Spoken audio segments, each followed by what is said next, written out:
Greetings. Welcome to In Conversation with Trevor, brought to you by Heart and Soul Broadcasting Services. I go beyond the headlines and beyond the sensational. Today I'm in conversation with Rutendo Kahari, a biomedicine student. If you enjoy this conversation, remember to subscribe, to like, and share. Let's get down to work.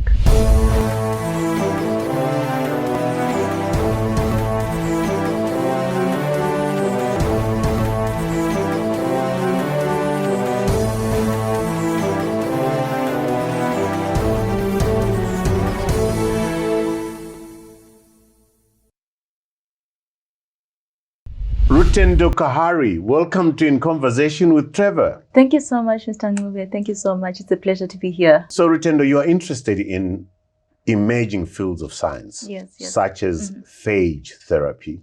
First time that I came across that word. And it says this means uses of viruses to treat bacterial infections. This is big stuff. Break it down for us. What does this mean? All right. So I'm excited to be teaching you a bit of science. Great stuff. Because also science communication is part of my passion. So you can think of phages as like tiny little viruses. So they're part of the microbiology family or branch. So these tiny viruses have the ability to attach themselves, maybe let's say like a key. Like a key attaches itself into a lock. So it attaches itself to like a bad bacteria or that causes like a disease, and it infects that bacteria and destroys it, right? So I think to try to bring a bit more context to how that would then translate into maybe like some of the global health issues that we have today.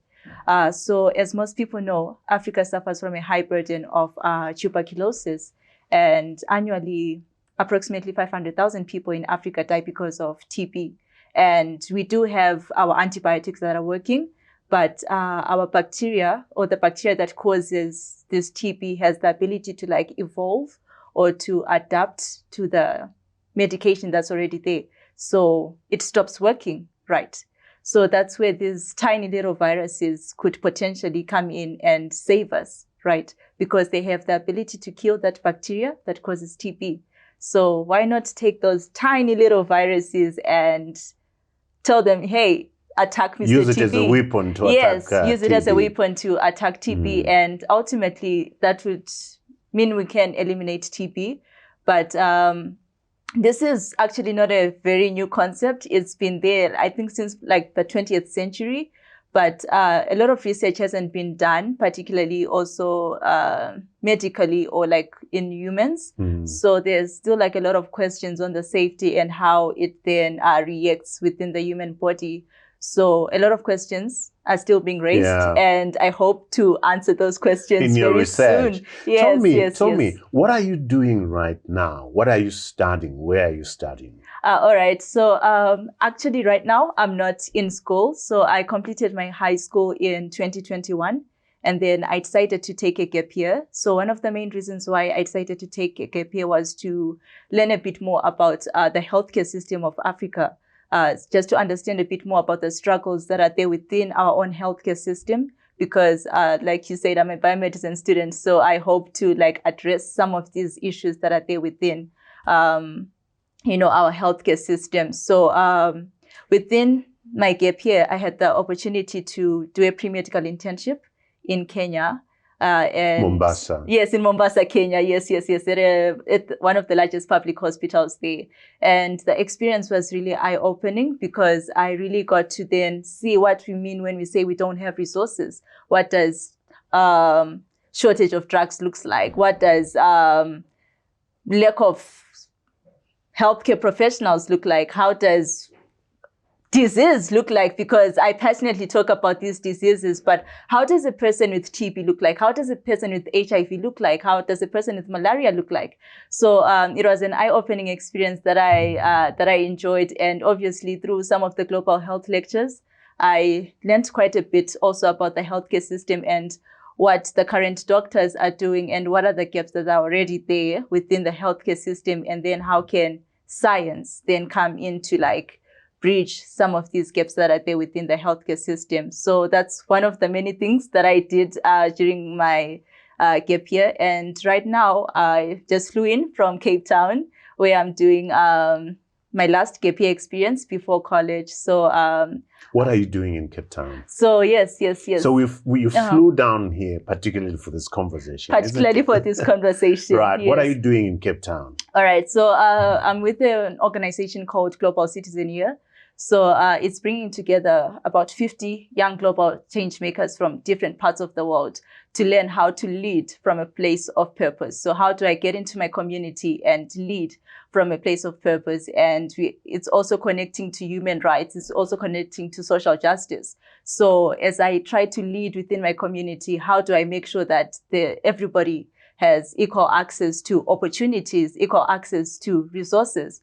So obviously coming in from like a scientist background, I'm like, okay, I'm thinking of, developing all these amazing treatments and things like that. So how then does that connect to the society that I want to develop these, these tools for? So I'm currently a teaching assistant at a local private school. So I'm teaching. What private school is that? It's called Purpose Finder Academy. So I'm teaching in Cape Town. Yes, in Cape Town. So I'm teaching high school level biology and combined science to Form 1s to Form 4s. So yeah, that's what I'm currently doing in Cape Town. You've just turned 20, hey? And I've just turned 20. So yeah, after my Cape Town experience, which is ending in June, I'll be preparing for college. So yeah. Let's go to the place where you say that your father's illness. Your father suffered for 10 years. Yes. With a chronic illness. Yes. And you say this is what inspired you to get into medicine. Yes. Talk to us about that painful place being a source of inspiration to what you're doing now, being a way of discovering your purpose right now. Talk to us about that. Yes. So when I was 8, one morning, my father just started saying stuff that I didn't understand or that we didn't understand as a family. And we didn't realize that he actually had like a stroke. So a stroke is like a blood clot in the brain, and it affected his hearing and his speech. So he couldn't speak properly and he couldn't hear us. So it was a moment of, what is happening? And then we then went to the doctor, and then we realized that it was because of his hypertension. So this is high blood pressure. So there was a lot of pressure, and it ended up causing a clot in his brain. And then why the blood pressure? Because of his heart. So his heart had somehow enlarged, and it was failing to pump blood very well. So yeah, I could say he had a faulty heart. So that was a very strange, unusual environment for us as a family, because I got to watch my father, transform, because one day he's at work and then the next thing he can't even hear me when I'm talking to him. And I'm 8, I'm like, what is going on? And then the next thing we know, he's taking 16 tablets a day to try to, fight the effects that this heart condition brought about, because now his legs were swelling, his stomach was also swelling, his liver wasn't functioning really well, so everything was a mess. So he ended up taking a lot of tablets for 10 years. For 10 years. So so I could say, just being there in that moment, I'm like, I want my father back, because where is he, And I don't know, I was just curious to like understand, okay, what does this pink tablet do? What does this orange tablet do? What does this white tablet do? Because all I knew is these pills were going to bring my father back, the death that I know.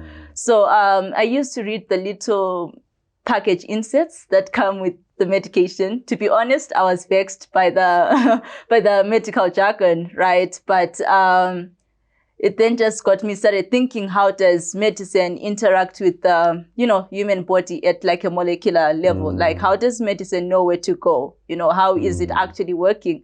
So I think from there, I just grew up telling myself that I want to fix my dad. I want my dad back, Tell me, talk to us about your dad. Who was he? I mean, how much do you remember of him? You were 8 years old? Oh, my dad, he was, I could say he was the best. Well, he's all I've known when it comes to like a fatherly role.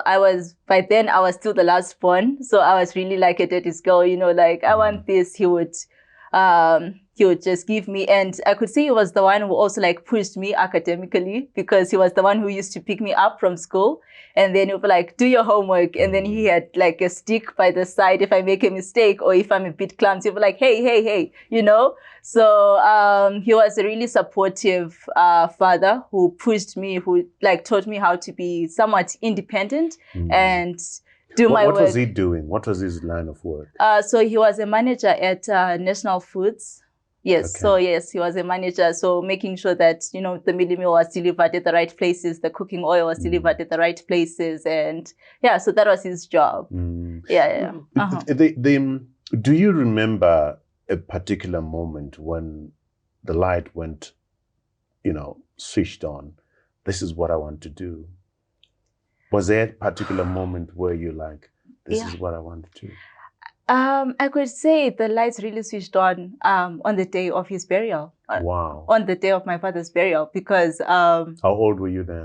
I was 16.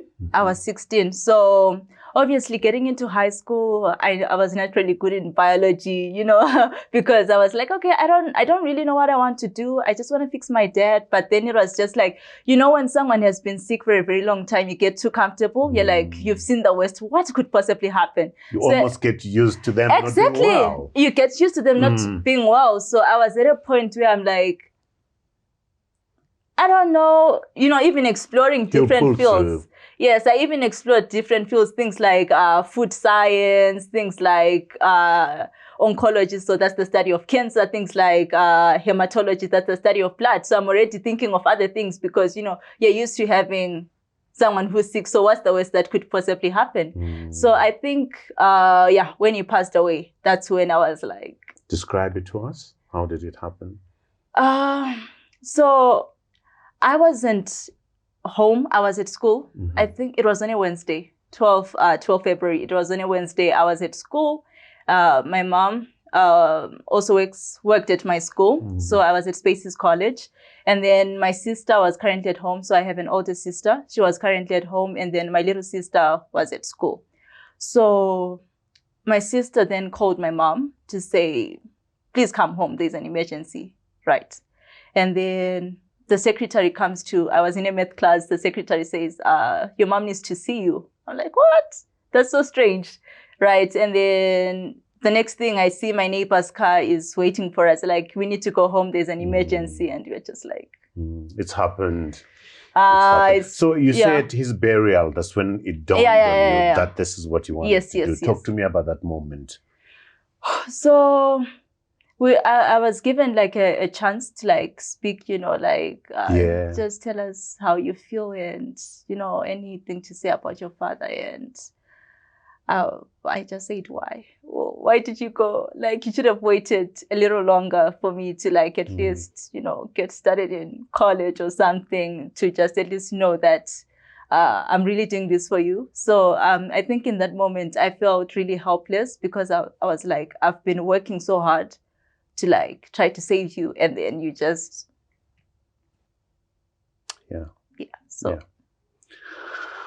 what do you think he would say if he was here with you? What do you think he would say? Take your time.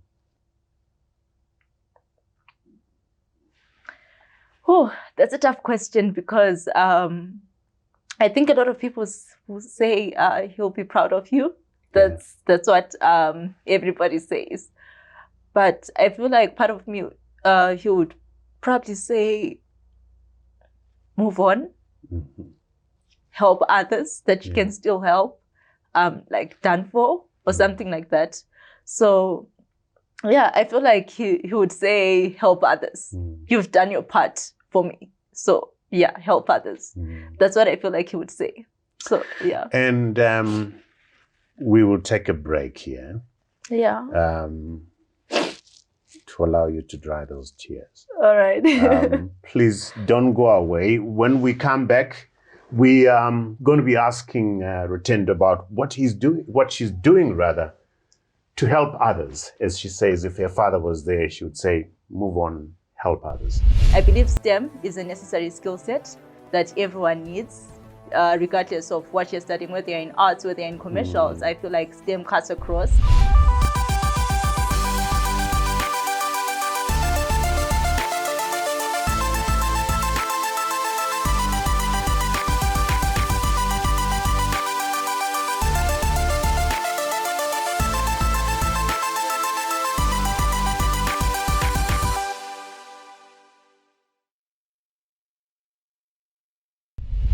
Welcome back to our conversation with Rutendo Kahari, a biomedicine student. So Rutendo, when we took a break, you were saying to us, if your dad was around, you would say, move on and help others. Yes, yes. And I get a sense that you have a clarity about what your purpose is. And that, I mean, you've just flown down now from Cape Town.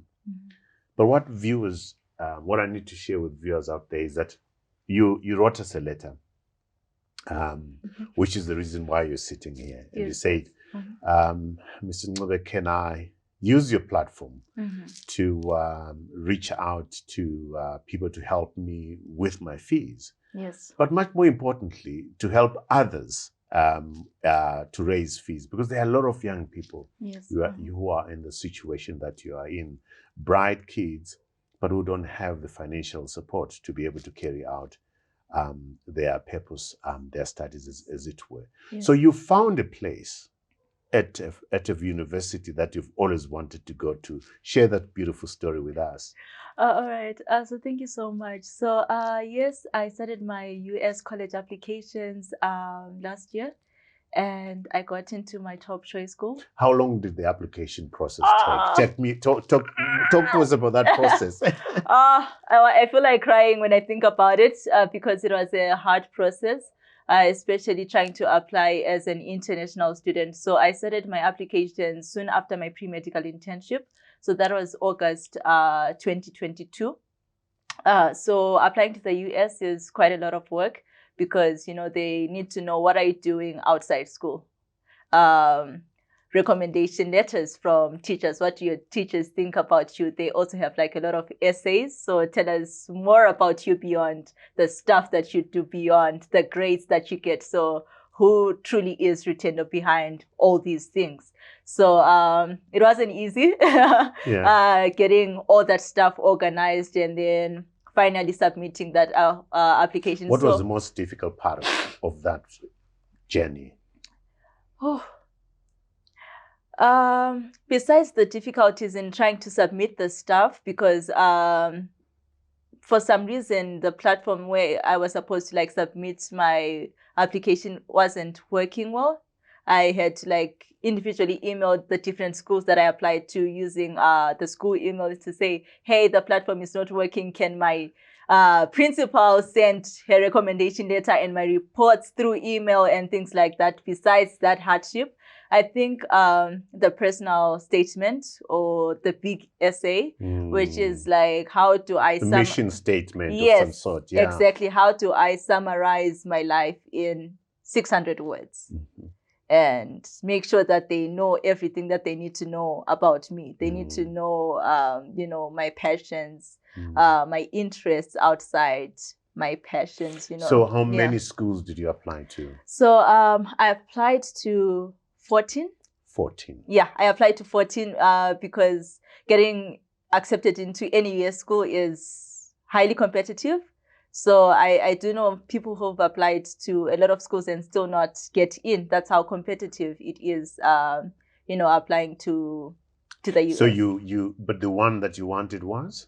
Baylor University. And you got in? And I got in. Congratulations. Yes, thank you. Yes. Yeah. So how was it when you got the letter saying you've been accepted? I cried. I called my mom. I was like literally shaking. I'm like, I got into Baylor. I don't believe it because, well, I don't know. There are moments of like imposter syndrome of like, do I really qualify? can I really match up, you know, because not exactly comparing myself, but I'm looking at other people who are already like at an advantage who are applying with me. So I'm like, can I don't know. So it was a moment of questioning myself, but also a true moment of excitement and disbelief all in one space. And you told mom and she broke down too? Yes. Because we had been working so hard, because even when things were going like, she was also like the first person I would be like, hey mom, please pray for me or help me. I just feel like giving up, or I'm feeling helpless. I don't know what to write, so I don't know what to say, and yeah. Rutendo is the second of my 3 beautiful daughters, and I could not be more proud of what she's accomplished. Growing up, Tendo, as we affectionately call it, was that type of a child who would solve problems, think critically, and generally argue a lot. Today, as a young woman, she is ambitious, she is goal-focused, and self-disciplined. Tendo loves God, and she has very, very strong faith. Being her mom means I have to work as hard as she does so that I'm able to give her the right kind of support. There are times I need to understand her thought processes, her struggles, her achievements, and her failures so that I'm able to assist her. I'm also comforted knowing that Tendo has many, many parents. Inspired by the suffering of her father, Tendo is burdened by the challenges affecting our healthcare systems today. She has a strong desire to be part of the solutions, and for that, she needs all of us to rally behind her. Let us join Team Tendo and help her make a difference. Why did you particularly want to go to Baylor University? Okay, so there are many reasons why I applied to Baylor. So like I said, one of the main reasons is because of my interest in the biomedical field.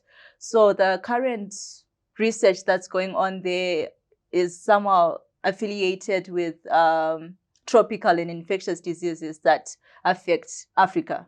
So I'm like, okay, I'm going to study abroad, but how then do I connect the lessons from abroad to back home? So I need a school that's actively participating in research that connects me back to Africa, connects me back to Zimbabwe.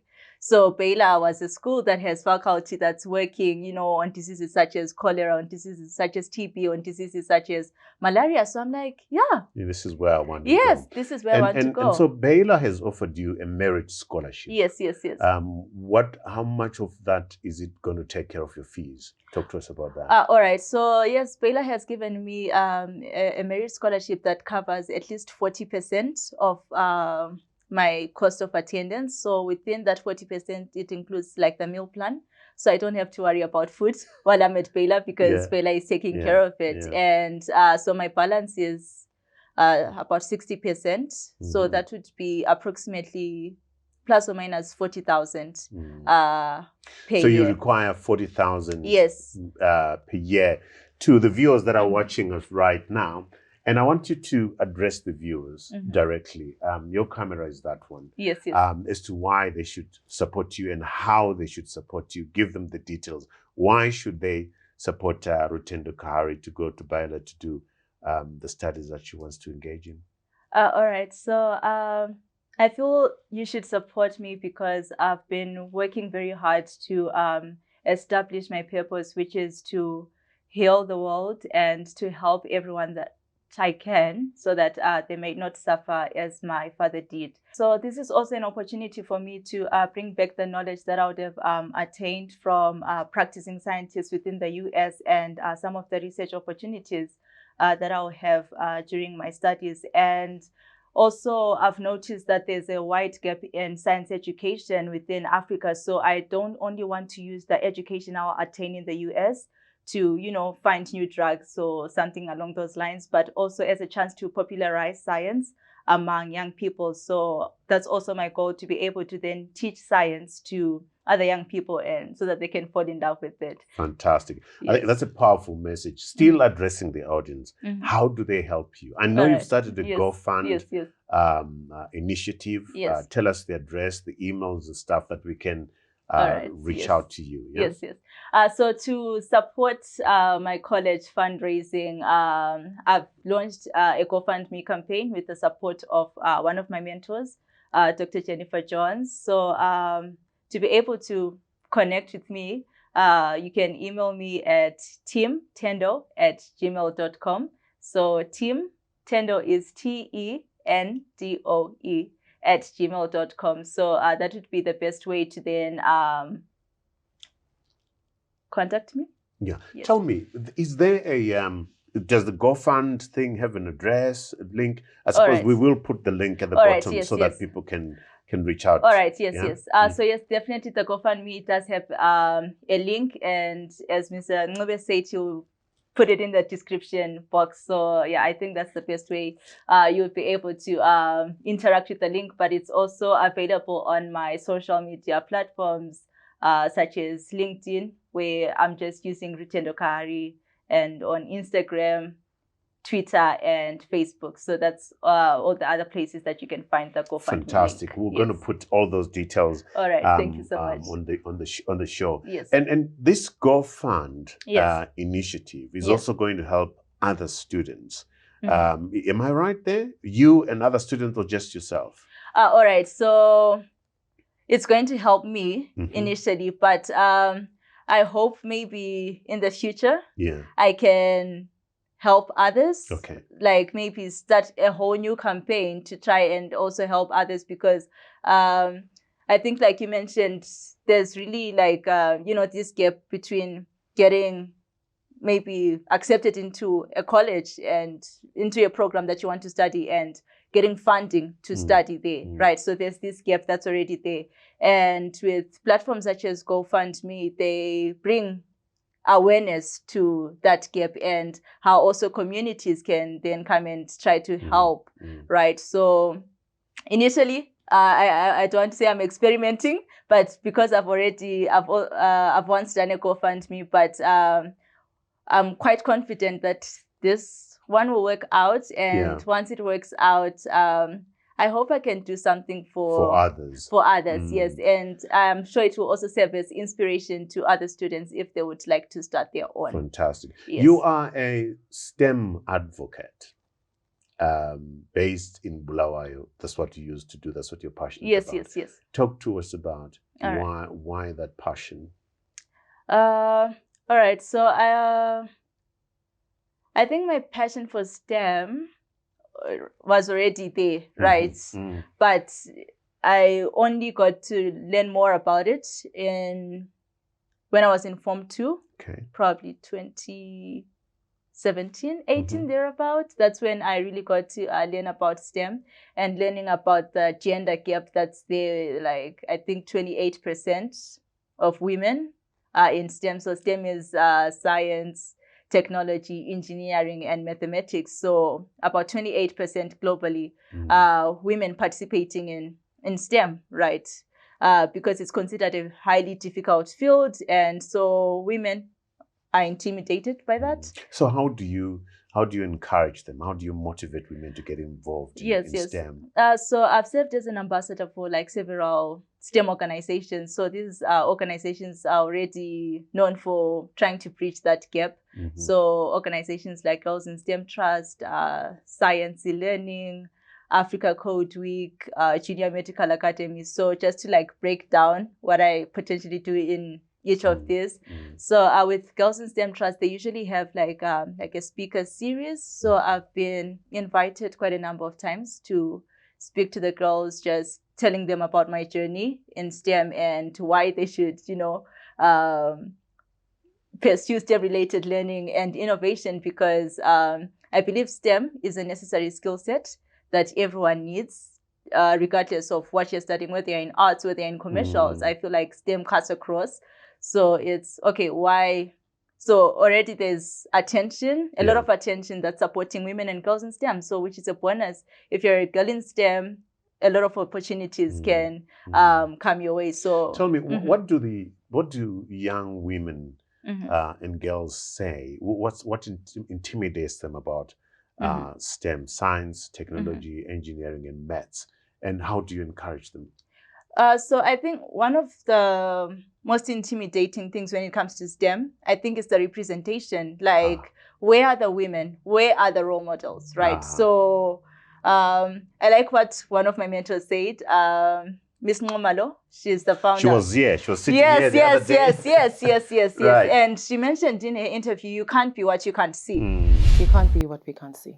All right. It's as simple as that. So wow, that's powerful. Yeah, we can't be what we can't see. So when you have other women, role models, doing the same thing, having gone through that journey of saying, I did an A-level subject combination of this, and it had computer science in it, and then I progressed to do, for example, informatics, and then from there, this is what I did. I moved into the field of data analytics. I became, a data science and so on. If you don't see it, how can you even begin to conceptualize or fathom it, right? So that already, so we need more female role models, more female mentors sharing their stories, hand-holding, literal hand-holding these girls to say, hey, your subject combinations are these, progress with them in this manner and follow this path, and, that sort of thing. And then also mindset. Mindset is a big thing, Trevor. If I keep telling you that it can't be done, you will believe that it can't be done. And a lot of the women... Girls can't do this. Yes, women can't do this. Why should you even be here? And already the technology field, the STEM field, it's male-dominated. Less than 30% world over of scientists are women. What of the other 70%? So if I don't have like a visual representation of what I want to be like or what a scientist look like, then why am I in this field? So it's a male-dominated field, right? So I think representation, right? Representation is important, and because they fail to like see, the astrobiologist or the civil engineer that they want to be, they are just drawn back. They'll just go for the easier route. And obviously, naturally, STEM subjects are naturally challenging, but they are doable. Once you're in it, I feel there's a lot of support and there's a lot of resources that can help you to like... and you've been involved with Code for Africa? Yes, Africa Code Week. Yes, Africa Code Week. Yes, so I've been working with Africa Code Week since, I think, 2019. So Africa Code Week is like the largest digital literacy training platform here in Africa. So it's training students and teachers to develop coding skills, right? So that they can thrive in the 21st century. Right. So I teach coding to primary school kids and high school kids. So it's a basic intro to coding with the language called Scratch. So it's like building blocks. So building blocks of instruction, I guess. So just telling a computer what to do to like develop something, so they can create games, they can create animations or like, storytelling. So create artificial intelligence. Yes, there are ways they can, they can incorporate artificial intelligence. So how can they, incorporate sensors, with our phones these days, there's things like face IDs and things like that. So how can they incorporate that while they're learning how to code? So it's been a great experience. And also within Africa Code Week, they have a competition that runs every year, a coding competition called the African Code Challenge. So I've been a mentor to almost 15 kids now, because I think I've been a mentor at 20 twice. Years. You're already a mentor to Yes, other I'm already a mentor. Isn't that amazing? Yes. Talk to me about that experience of being a mentor at 20. So I think what I realized with the students that I was helping is, I think they found it easier because it's like, oh, a young person is teaching me this, right? It's not maybe someone with 15 years of experience who's teaching me this. It's someone who's also figuring out life who's teaching me this. And so they are easily more motivated because it's like more attainable, because they're like, she's 2 steps ahead of me compared to maybe someone who's 15 steps ahead of me. And it's honestly been an empowering opportunity for me, because I've been able to like commit my time and also my knowledge and expertise just to like help students. How do we solve a problem? How do you know a problem is affecting a community? How do we get to the roots of it? And then how can we develop solutions using technology right? Because we can't run away from technology with the fourth industrial revolution coming up, with artificial intelligence coming up. So technology is like a big part of society. And so it's already like teaching 8-year-olds, 9-year-olds, like, how can we use your phone to solve the issue of littering or to stop poaching? How can you create a game that educates people about animal conservation? So I love how I'm trying to nurture creativity, problem solving, I can presentation see the skills within young kids, and I'm like, what was I doing at 8? So yeah, being able to like give students that space to explore their interests, because most of them, they're like, oh, coding is hard. I'm like, you're just piling blocks and telling, like, move left, move right. 10. You make it sound so easy, and yet it isn't. We'll take a break. Please don't go away. When we come back, I might try and experiment in asking Rutendo about artificial intelligence and whether she's frightened about artificial intelligence as I am. And, Elon Musk and them are beginning to say, hey, let's hold back on the development of artificial intelligence. Join this conversation on the other side. I'm already thinking of, okay, I want to learn more about phages that can, kill the bacteria that causes TB. Imagine getting free access to the Newsday, the Standard, the Zimbabwe Independent, and the Weekly Digest for a full month. Well, you can, and all you need to do is download the Newsday e-reader app on Google Play Store or scan the Newsday QR code in any of the AMH print publications and start enjoying the quality content. Usasaririrewe, famba ne time, famba ne chokwadi, famba ne e-paper.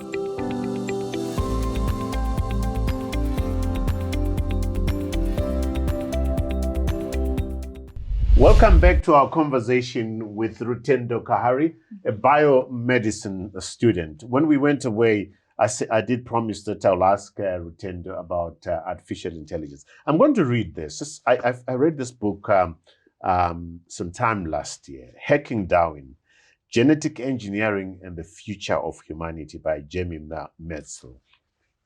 And this is what Jamie says. He says, the rapid advance of artificial intelligence has frightened many people.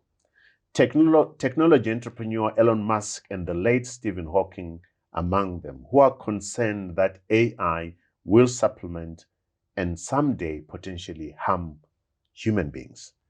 Today, it is quite clear that artificial intelligence technology is not supplanting us. It is enhancing us. And yet, Rutendo, we have seen the entire industry, Google, Elon Musk himself, and other people coming in saying, "Oh, wait on this thing, slow down." Yes. There's a concern that the development of artificial intelligence has gone too far and too quickly, and that there needs to be regulations. I read something actually in the FT and The Economist the other day that says, if you're going to release AI, you should warn people about the potential dangers, just like when you release a drug. What's, as young as you are, what's your assessment of this very exciting but frightening technology? Yes, so I like the comment that you already made that, before you release something, make sure people are educated enough of the potential it has and the dangers that it has. And obviously, artificial intelligence, as it's trickling in, it's helping us in like so many ways because it's cutting across, different fields. But then at what rate is it going, right? Because people, I think they're learning more about it and how it can change the world.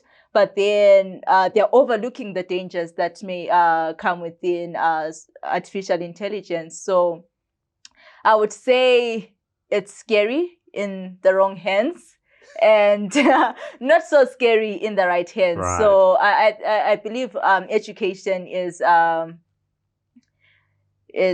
pivot.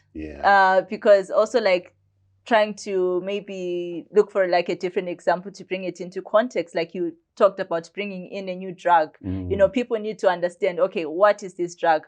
how did it come about? How can it help me? What are the side effects? So maybe sometimes the drug does a good job, but then the side effects are very strong. For example, with chemotherapy, treating cancer. Yes, it treats cancer, but it's going to destroy your entire immune system, right? So do I want to get rid of cancer? Yes. But do I want to lose my immune system? No. I think what you said, which is hugely important, yes, it is good in the hands of the right people. Yes. But we know that once these things are out there, the wrong people get hold of them and use them to destructive consequences. Yes. So it's also like a question of like, where do we draw the line? Yeah. Because also I think it also like connects to things like genetic engineering. You know, you're able to like tamper with the DNA. So say, no, I want blue eyes. I want to have blonde hair and things like that. Yet there's so many good things that we can use. Yeah, which is frightening. Exactly. I recommend this book to a lot of people because it talks exactly about that. You know, yes. How we hack DNA and become like God in a way. Exactly. Yes. Interfere with creation, isn't it? Yes. Yes. One thing that you've done and done very well is finding a mentor. I mean, I was impressed by Dr. Jennifer Jones, together with your mother, joining you and I in a Zoom call to discuss this show. Yes. Talk to me about how you found your mentor, all right, your key mentor, Dr. Jennifer Jones. All right, yes. And what that journey has been like for you. All right, so I met Dr. Jennifer Jones in 2021. So she's got a strong background in education. So she's also very much aware of, the fourth industrial revolution and things like artificial intelligence, biotechnology, and, all these cool emerging technologies. So she was like, I want to open a school in New York that is going to allow high school students to learn biotechnology. So it's going to be like a biotechnology high school, right? So I want to bring students from all over the world at this school, right? And she then developed what we know as Future Earth Academy, and she needed 12 students from across the world to participate in this beta or in this experiment to see if the school would actually work, right? So how I got to learn about the opportunity was through this other mentor of mine, Miss Elizabeth Gulugulu. So she's just sent, hey, Tendo, I saw this. I think you might be interested. So I'm sending in your name. So the next thing, I'm meeting Jennifer on an interview, and she tells me about her program. And she says, yeah, I think you would, this would be a great space for you to start to learn about biotechnology and how you can connect it to your passion for like medicine. So through this program, I got exposed to like a lot of cool stuff, So because it was like a virtual program, I wanted to explore virtual reality. So she sent down a virtual reality headset and a 360 camera, because we also wanted to explore 360 filming and some other tech gadgets to like support the program.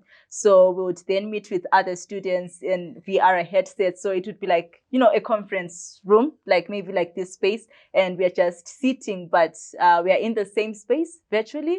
So that was really cool. So the beauty of technology. yes. So the beauty of technology. So through this program also, like I said, we got a lot of opportunities to then learn about biotechnology through some organizations or some biology-based organizations such as GeneSpace. So it hosts like highly collaborative biotech classes. So you're learning gene editing. How do I tamper around with molecules? And, it was all science. It was all sciencey. And that then translates to my journey with Dr. Jennifer Jones. And she was like, I'm really impressed with how you've managed to like define your purpose and also define your passion. So I want to help you. I want to support you to make sure that you get everything that you need to make your dreams come a reality.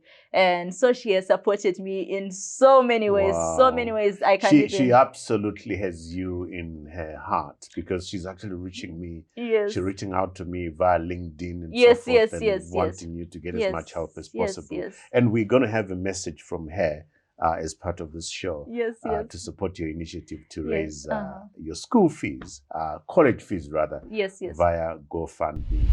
Hello from New York City.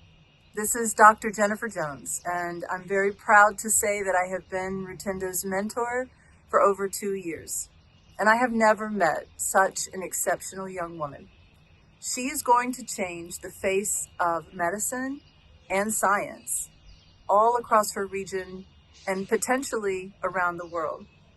Please join me, my colleagues here in the US, her family, and so many others around the world to support her in this very important step, to go to university and get the skills and wisdom that she needs to come back and help her people and potentially millions of others.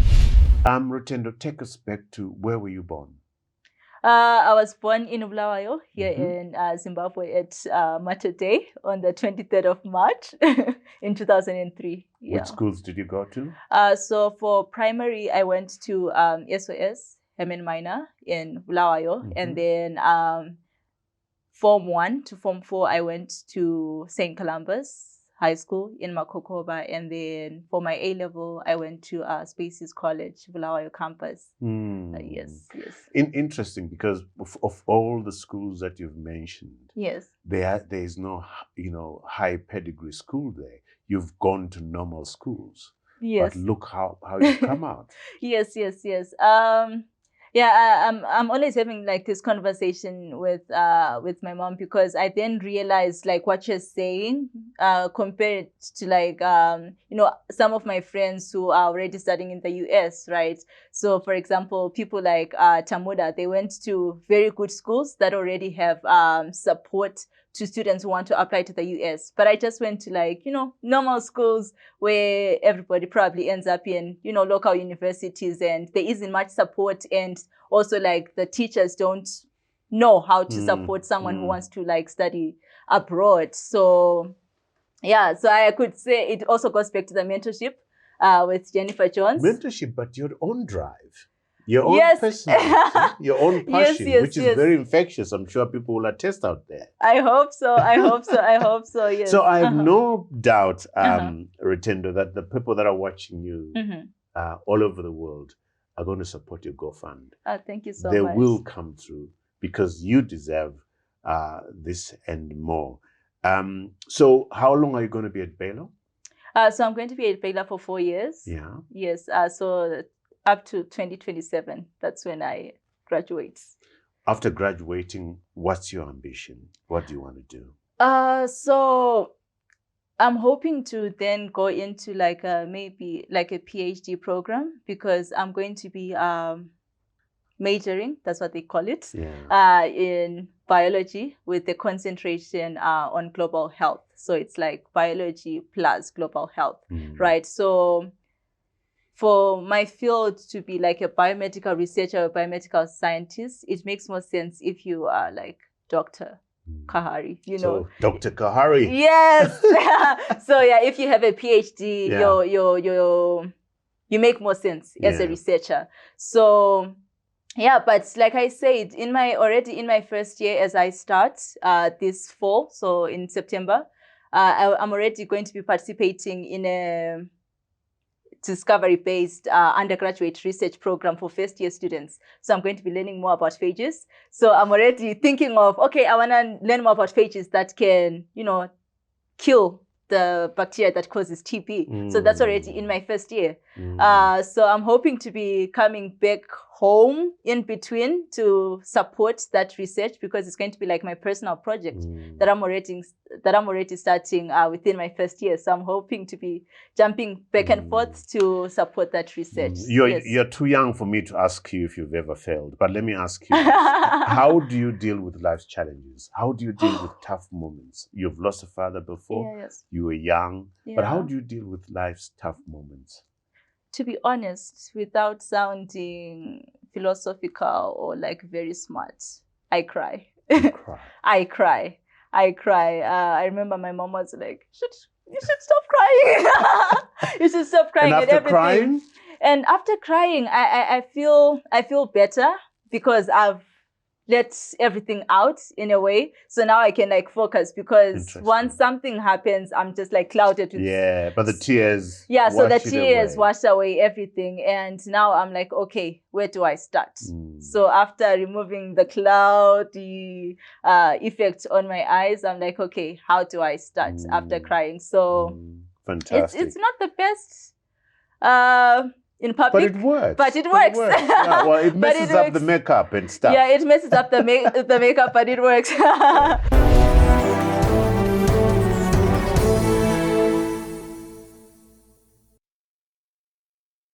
Let's play a fun game now before we go to books. All right. What is your idea of having fun?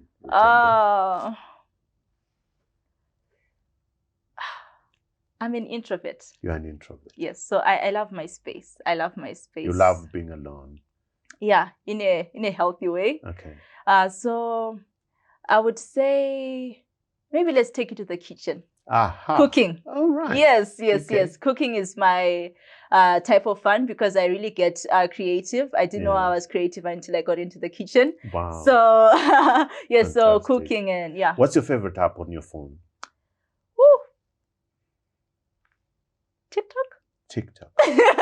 Okay. What would left alone? You said you'd cook. Yes. But if you had a choice between a book and a movie, what would you go for? Definitely the book. The book. The book. Interesting. What's the most boring thing for you in the world? Apart from watching paint dry.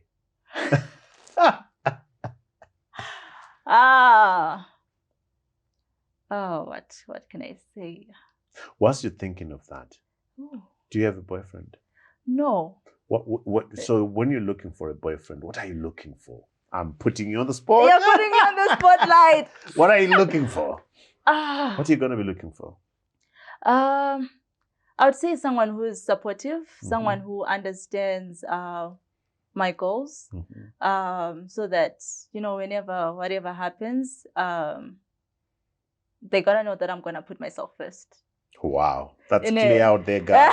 She's gonna put herself first. I'm gonna put myself first. So I would want someone who is supportive, and also someone who is driven. So I want us to grow together. Who's your role model?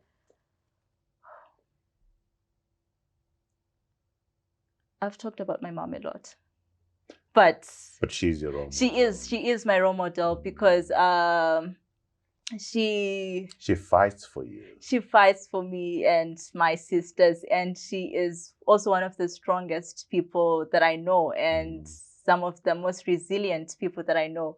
And everything she does is how many siblings worth do you emulating. have? So I have 2 siblings.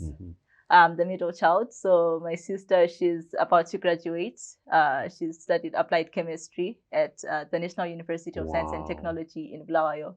And then my little sister, she's turning 10 this year. So I've got like a 10-year difference. Wow. Wow. Yes.